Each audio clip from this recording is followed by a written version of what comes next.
Everything she said had been said before. Laurie Moore, Agnes of Iowa. 1. The Burglars. Last summer, a short time before my son was due to leave home for college, my wife woke me in the middle of the night. At first I thought she was shaking me because of burglars.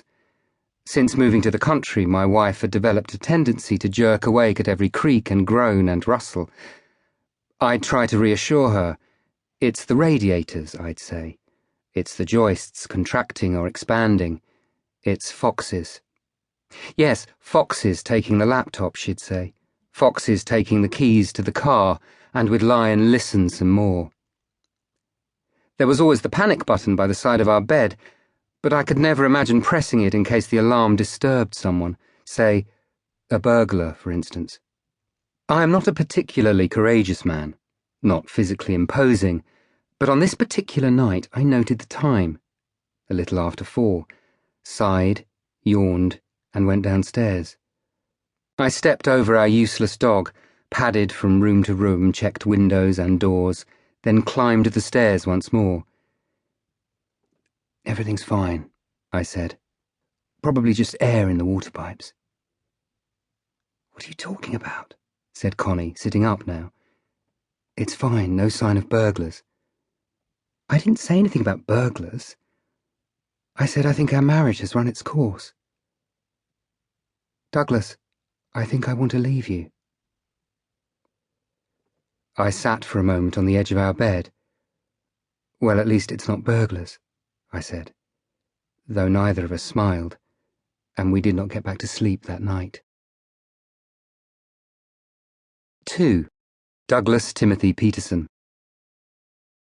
Our son Albie would be leaving the family home in October, and all too soon afterwards so would my wife. The events seemed so closely linked that I couldn't help thinking that if Albie had flunked his exams and been obliged to retake, we might have had another good year of marriage. But before I say any more about this and the other events that took place during that particular summer, I should tell you a little about myself and paint some sort of portrait in words. It shouldn't take long.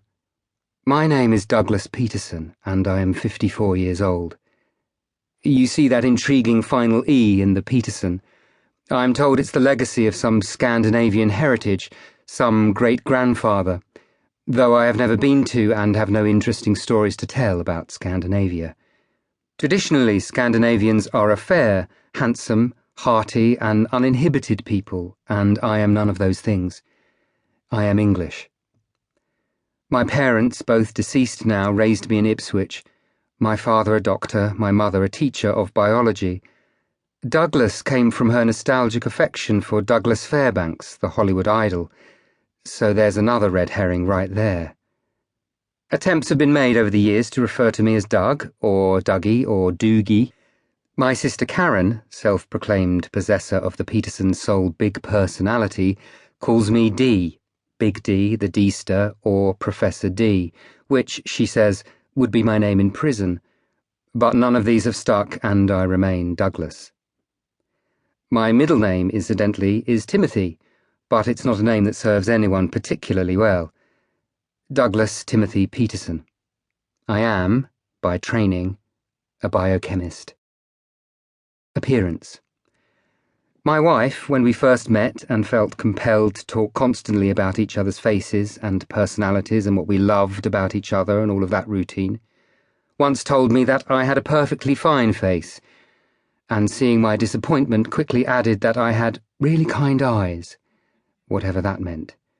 And it's true, I have a perfectly fine face, eyes that may well be kind but are also the brownest of browns, a reasonable-sized nose, and the kind of smile that causes photographs to be thrown away. What can I add? Once, at a dinner party, the conversation turned to, who would play you in the film of your life? There was a lot of fun and laughter as comparisons were made to various film stars and television personalities. Connie, my wife, was likened to an obscure European actress, and while she protested, she's far too glamorous and beautiful, etc., I could tell that she was flattered. The game continued, but when it came to my turn, a silence fell. Guests